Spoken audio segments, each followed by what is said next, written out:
पहलगाम इथं आतंकवाद्यांनी तिथं आलेल्या पर्यटकांना धर्म विचारून गोळ्या घातल्याचं वास्तव हल्ल्यातून जिवंत राहिलेल्या महिला आणि लहान मुलं जगाला ओरडून सांगतायत।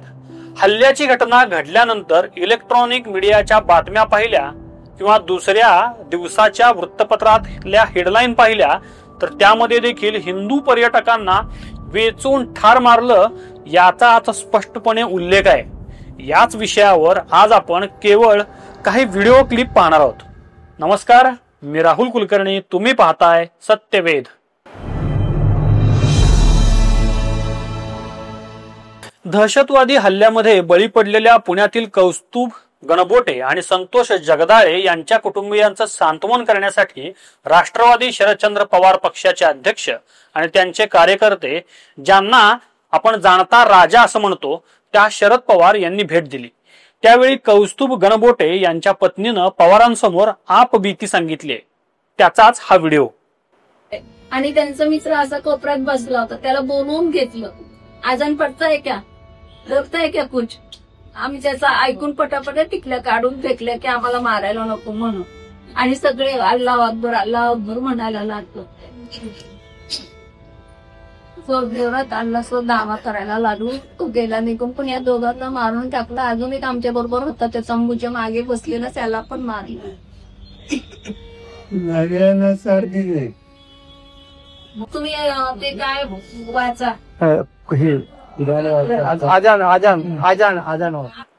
ऐकलत त्या काय म्हणाल्या? आता आपण दुसरा व्हिडिओ ऐकू।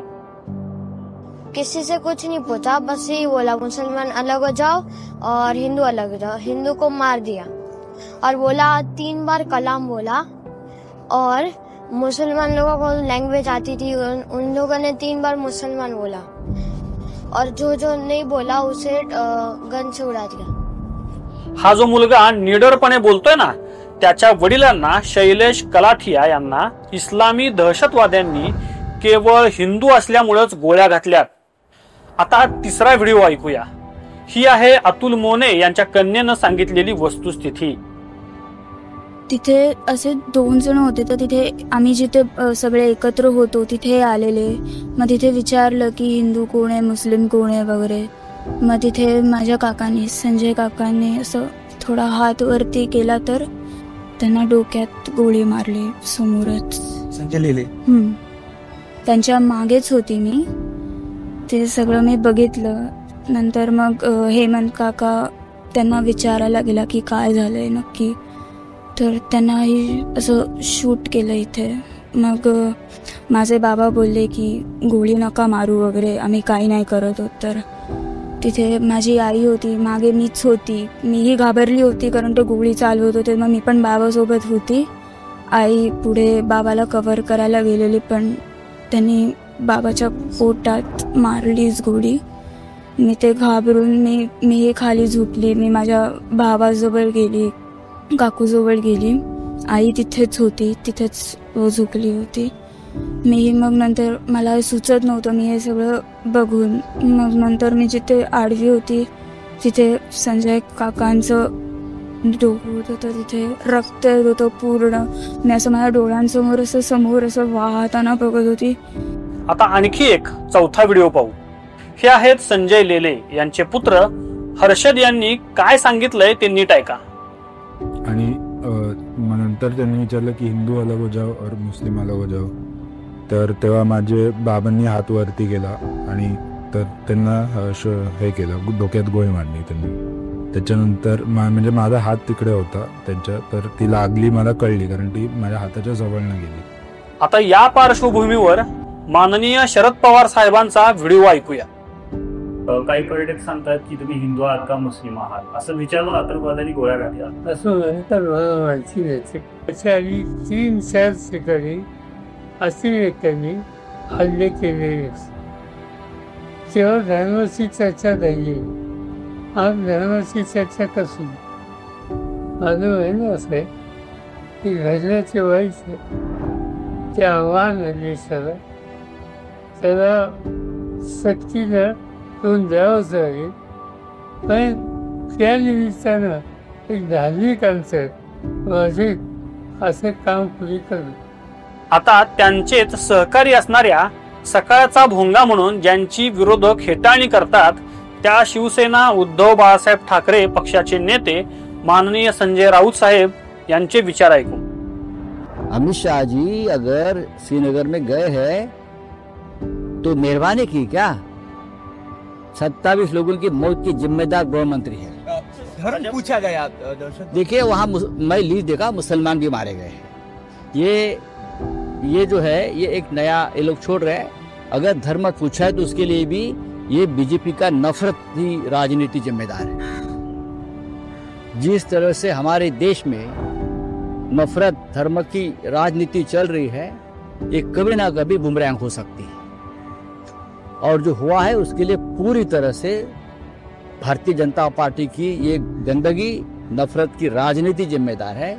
आज का ये दिन नहीं है बोलने का, लेकिन हमारे 27-30 भाई मर गए हैं। क्यों मर गए? कौन जिम्मेदार है? क्या अमित शाह जी की कोई जिम्मेदारी नहीं है? भाग के गए तो क्या हो गया? हाँ, भाग के गए तो क्या हो गया? लोगों की तो जान चली गई है तो भाग के गए हैं। मंगल प्रभात दोदा के नेतृत्व में आंदोलन छेड़ा गया है, तो है कि मंगल प्रभात भाजपा भी निषेध आंदोलन कर रही है इस हमले के पीछे। हाँ, अमित शाह जी का निषेध करो। निषेध करना है ना तो अमित शाह जी और मोदी जी जिम्मेदार है तो उनका निषेध आप करते हो क्या? ये नौटंकी बंद करो। मंगल प्रभात जी, आपको शर्म आनी चाहिए। निषेध आंदोलन कर रहे लोगों का चीख देखिए, आक्रोश देखिए वहाँ महिलाओं का। ये नौटंकी की वजह से ये लोगों की जान चली गई। ऐकलत? आणि हो, काँग्रेसचे अनिल देशमुख साहेब राहिलेच की त्यांचेही विचार ऐकायला पाहिजेत। इसके बारे में अभी पक्की खबर नहीं है, अलग अलग खबरें आ रही है। ऐसा जो काफी जो 2-3 वीडियो जो आए उन्होंने ये बताया कि गोली दागने के पहले ऐसा किसने पूछा नहीं था कि आप हिंदू हो या मुस्लिम हो। ऐसे भी कुछ बातें सामने आई है। अभी धीरे धीरे पूरी जब छानबीन होगी तब ये बातें सच्ची बात क्या है वो सब सामने आएंगी। या महनीय नेत्यांची संभाषण ऐकलीत का? याला म्हणतात मतांची लाचारी। मुस्लिम मतदार नाराज व्हायला नको यासाठी शरद पवार यांनी घेतलेली नरो वा कुंजरो वा ही भूमिका आणि त्याचीच री ओढणाऱ्या त्यांच्या सहकारी पक्षांना भविष्यात घातक ठरल्याशिवाय राहणार नाही। आता महाराष्ट्र नवनिर्माण सेनेचे प्रमुख नेते प्रकाश महाजन यांनी शरद पवारांचा घेतलेला समाचार ऐका। मला असं म्हणायचंय की नेहमी शरद पवार हे नरवा की कुंजरो अशी भूमिका घेतात। म्हणजे 13वा बॉम्बस्फोट हा मुस्लिम वस्तीत झाला जो कधी झालाच नव्हता, हे वक्तव्य त्यांची। परवाच्या सुद्धा त्या दुर्दैवी घटनेनंतर त्यांनी हे वक्तव्य केलं की ते हत्याकांड धर्माच्या आधारावर झालं याची सत्यता मला माहित नाही। ही किती दुर्दैवी गोष्ट आहे। ज्या पीडित कुटुंबाला ते भेटायला गेले त्या कुटुंबातल्या महिलांनी सांगितले की आम्ही कपाळावरच्या टिकल्या काढल्या, आम्हाला धर्म विचारला। अजून काय पाहिजे शरद पवारला असं कुठलं राजकारण किंवा कुठली त्यांना भीती वाटते? इतकं का तुम्ही मुसलमानाचं लागून चालन करताय? सरळ सरळ भारत आणि पाकिस्तानची निर्मिती धर्माच्या आधारावर झाली हे कटू सत्य। काही दिवसापूर्वी पाकिस्तानचे लष्कर प्रमुख जनरल मुनीरचं भाषण ऐका। त्याने हिंदूचा डीएनए मुसलमानाचा डीएनए याच्यावर भाषण केलंय। एक 10 वर्षाचा मुलगा ज्याचे वडील त्या गोळीबारात मारले गेले तो सांगतो की हिंदू म्हणून आम्हाला मारलं गेलं। आसामचे एक प्राध्यापक ज्यांनी कलमा पडल्यावर त्यांची सुटका झाली। अजून एक ख्रिश्चन होते ते सांगतात मी ख्रिश्चन तरी त्यांना मारलं।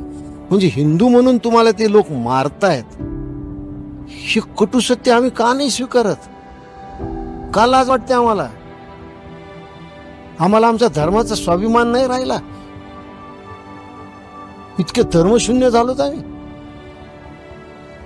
संताप होतो अशा लोकांची वक्तव्य ऐकल्यावर। कशामुळे तुम्ही ढोंगी पुरोगामित्व घेताय?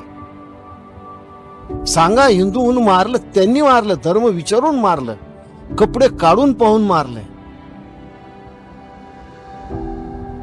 आज जे काही काश्मीरमध्ये घडतंय, आज काश्मीरमध्ये त्या घटनेचा निषेध सगळ्यांनीच केला, पण त्याच्या मागचे एक गणित समजून घ्या।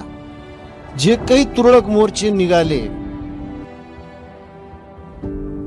त्या मोर्चाची संख्या पहा तुम्ही, आणि बुरानवानी सारख्या अतिरेक्याच्या नमाजी जनाद्यामध्ये काय संख्या होती ते पहा. आपल्या इथं तो 93च्या बॉम्बस्फोटातला तो काय नाव त्याचं, यासीन, त्याच्याला जी फाशी झाली त्यावेळेस किती लोक जमा झाले. आज त्यांचं जर प्रवासी तिथं गेले नाही तर काश्मीरचं सगळं अर्थशास्त्रच बिघडून जाणार आहे. मग त्यांना जर एवढी काळजी होती तर काश्मीरच्या खोऱ्यातून ज्यावेळेस हिंदू निर्वासित होत होता, त्याचं शिरकाण होत होतं, त्यावेळेस मस्जिदमधून का प्रार्थना झाल्या नाहीत? आताच का झाल्या त्यांना माहिती. जर पर्यटक तिथं गेले नाहीत आणि जाणाऱ्या पर्यटकांमध्ये 99% हिंदू आहेत. मला या गोष्टीचा अभिमान आहे. ज्या ज्या बिचाऱ्यांनी आपण स्वतःला हिंदू म्हणून गोळी मारून घेतली त्या सगळ्यांविषयी मी अक्षरशः ऋणी आहे त्यांचा, की त्यांनी हिंदू धर्म टिकवला. प्रत्यक्ष समोर मृत्यू दिसत असताना सुद्धा त्यांनी आपला धर्म नाकारला नाही. हा हिंदू धर्म आहे. हे कधी शरद पवारला कळणार आहे? पवारांनी कधी काळी देश पातळीवरचे नेतृत्व केले, संरक्षण मंत्री देखील राहिलेले. त्यांचं जेव्हा असं वक्तव्य येतं की यापूर्वी कधीच धर्माची चर्चा झालेली नाही, त्यामुळे ते काही विचारपूर्वक असेल असं वाटतं तुम्हाला? बिलकुल नाही.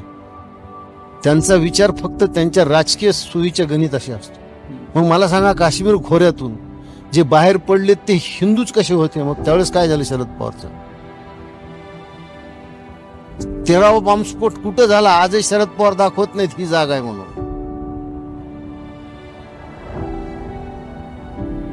हे शरद पवारचं राजकारण असून त्याहूनही दुर्दैवी असं आहे की ज्यांच्या वडिलांनी आयुष्यभर हिंदुत्वाचा पुरस्कार केला, त्या स्वर्गीय बाळासाहेबांचे सुपुत्र उद्धव ठाकरेचा एकही खासदार त्या सर्व पक्षी बैठकीला नव्हता.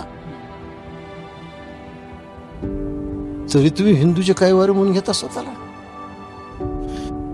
हिंदू म्हणून या सगळ्या लोकांची मला लाज वाटते की हिंदू धर्मात जन्माला आलेत. तो जो मुस्लिम होता, मला वाटतं तो काही घोडे इकडून तिकडे नेणारा होता, आणि त्यांनी जी काही त्यावेळेस मदत करायची किंवा जो काही विरोध केला त्या बिचाराला त्याच्या प्राणाला मुकावं लागलं. अर्थात त्याचं हे बलिदान आहे, त्या बलिदानाविषयी आपण सगळ्यांनी नतमस्तक व्हायला पाहिजे. पण त्याच्या एका बलिदानावरून बाकीचं बलिदान हे धर्माच्या नावावर होत नव्हतं असं म्हणणं हे मला बरोबर वाटत नाही. त्याचं बलिदान आहे, त्यांनी आपल्यासोबत जे काही त्याच्या प्रवासी त्यांना वाचवण्यासाठी बलिदान केलं, पण बाकीच्या लोकांना धर्म विचारूनच मारलं, हेही सत्य नाकारता येत नाही ना. आता कुणी कुणी त्याच्याविषयी काही चालवतात की तो बकरवाल समाज जो आहे काश्मीरच्या खोऱ्यात, जो फार लोअर ह्याच्या समजला जातो, त्याला इस्लाम फार आपला जवळचा समजत नाही, तो त्या समाजातला होता. अर्थात या गोष्टी किती मनावर घ्यायच्या काय, पण त्या बिचाऱ्यांनी आपल्यावर विसंबून असणाऱ्या प्रवाशाला वाचवण्यासाठी त्या अतिरेकाचा विरोध केला, त्याच्यात त्याचा बळी गेला, आणि त्याचे हे बलिदान निश्चितच मनाला एक काय चटका देऊन गेले की त्या माणसाने धर्माचा किंवा कशाचा न विचार करता माणुसकीचा विचार केला. पण अशी माणसं अत्यंत तुरळक आहेत. आणि कसं असतो, नियमाला अपवाद असतो, अपवादावर नियम नाही ठरवता येत तुम्हाला. त्याचा एक अपवाद होता म्हणून सगळे हिंदू मारलेले, धर्मावर मारले गेले नाहीत असं म्हणणं हे चूक आहे. राजकीय त्या स्टेजवर गेल्यानंतर कुठेतरी धार्मिक क्लेश आपल्या हाताने होऊ नये ही भावना धरून कुठेतरी शरद पवारांनी असं वक्तव्य केलं. नाही, असं नाही वक्तव्य. हे पहा, धार्मिक भावना कुणालाच दुखवायची नाही. शक्यतो हिंदू हा कोणाची धार्मिक भावना दुखवत नाही, पण जे सत्य डोळ्यासमोर दिसतं त्याला का नाकारतात? हे कुठलं राजकारण आहे? हे सत्य समोर दिसलं तुम्हाला की हिंदू विचार, तो 10 वर्षाचा मुलगा म्हणतो माझ्या वडिलाला मारलं ते हिंदू म्हणून मारलंय. तो प्राध्यापक म्हणतो मी कलम पडले म्हणून मी सुटलो. हे सत्य तुम्ही का नाकारताय? हे सत्यच आहे की अतिरेकी जे आले होते ते हिंदूंनाच मारण्यासाठी आले होते. नाही तर त्यांनी चौफेर गोळीबार केला असता. तिथं दुकानं मुस्लिम समाज आहेत त्याच्यावर कुणावर गोळीबार केला नाही त्याने. बाजूला बस, आणि त्याच्यातही म्हणतात की तुम्ही महिलांना बाजूला सोडलं, हे उपकार केले काय? त्यांनी महिलांना का बाजूला सोडलं? की आयुष्यभर त्या महिलेला हे दुःख राहील, आयुष्यभर आम्हाला त्याचं दुःख राहील. त्यांनी काय एकाने सांगितलं की मोदीला जाऊन सांगा. महिलांना सोडण्यामागे सुद्धा त्याचा स्वार्थ होता. एक गोळी घालून त्या महिलेचं आयुष्य संपवल्यापेक्षा आयुष्यभर तिला रोज मारत राहणं. हा सुद्धा प्रसंग आहे की आत्ताच एक बातमी वाचली की तिचं सासर पाकिस्तान आणि माहेर भारत आहे. तिनं काय करावं? आता त्यांना कळेल की काय दुःख असतं.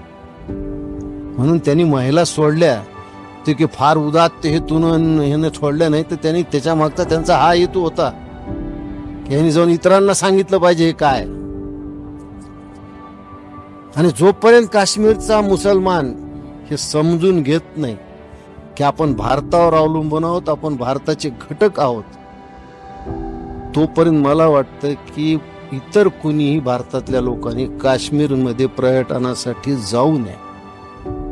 कारण तुम्ही मान्य करा ना मान्य करा, त्या अतिरेक्यांना स्थानिक लोकांनी कुणीतरी साथ नक्कीच दिली हे निश्चित. या संवेदनशील विषयात देखील पवारांनी राजकारण बघितलं त्यांच्या वक्तव्यावरून असं वाटतं. हो, राजकारण पाहिलं ते म्हणून जे ज्यांना भेटायला गेले होते त्या पीडित महिलेने सांगितलं ना काय झालं ते त्यांनी स्वतः ऐकलं ना. तुमच्या समोर वस्तुस्थिती मांडण्याचं काम जागरूक माध्यम या नात्यानं आम्ही केलं. सुज्ञास अधिक सांगणे न लगे. तुम्हाला हा विषय कसा वाटला ते कमेंटमध्ये लिहा आणि सत्यवेद चॅनेलला लाईक, शेअर आणि सबस्क्राईब करायला विसरू नका. पुन्हा भेटूच पुढचा विषय घेऊन. तोपर्यंत नमस्कार.